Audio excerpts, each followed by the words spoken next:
What we're asking our European friends to do is to take the security of that landmass more seriously, because if they're not, the United States is going to have to do something about it.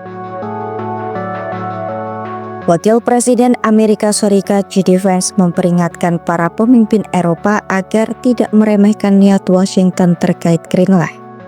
Menurut Vance, perdebatan publik di Eropa terlalu fokus pada reaksi politik tanpa memahami pesan inti yang disampaikan Presiden AS Donald Trump.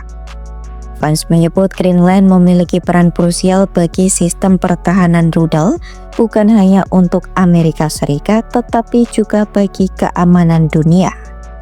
Selain itu, Washington menilai ada kepentingan dari aktor-aktor global yang bersifat permusuhan terhadap kawasan Arktik, termasuk Greenland.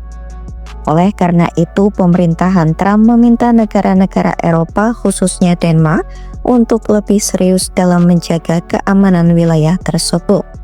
Jika tidak, Vance menegaskan AS terpaksa harus melakukan sesuatu. Peringatan itu disampaikan Vance dalam pengarahan pers di Gedung Putih, Kamis 8 Januari 2026. First of all, Secretary Rubio, I believe, is meeting with the leaders of Denmark and Greenland next week. I want to say it is, but maybe it's the week after that. We'll continue to deliver some of these messages in private, some of them in public. But I guess my advice to European leaders and anybody else would be to take the President of the United States seriously. What has he said about Greenland? Set to the side the crazy overreactions that I've seen from the press and from certain people in Europe. What has the President said? Number one, Greenland is really important, not just to America's missile defense, but to the world's missile defense. Number two, we know that there are hostile adversaries that have shown a lot of interest in that particular territory, that particular slice of the world. So what we're asking our European friends to do is to take the security of that landmass more seriously, because if they're not, the United States is going to have to do something about it. What that is, I'll leave that to the President as we continue to engage in diplomacy with our European friends and everybody on this particular topic. And again, pesan J.D. Vance sejalan dengan sikap terbuka Gedung Putih dalam beberapa pekan terakhir.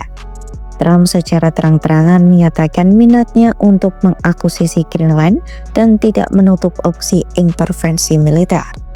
Sebelumnya, Menteri Luar Negeri AS Marco Rubio menyebut Trump lebih memilih untuk membeli Greenland daripada menginvasinya. Meski demikian, Rubio tidak menjelaskan secara rinci maksud dari rencana pembelian tersebut. Sementara itu, penegasan serupa juga disampaikan oleh Wakil Kepala Staf Gedung Putih Bidang Kebijakan Stephen Miller. Dalam wawancara dengan CNN, Miller menyebut posisi resmi Washington adalah menjadikan Greenland sebagai bagian dari Amerika Serikat. Miller bahkan mempertanyakan dasar klaim Denmark atas Greenland yang selama ini berstatus sebagai bagian dari Kerajaan Denmark.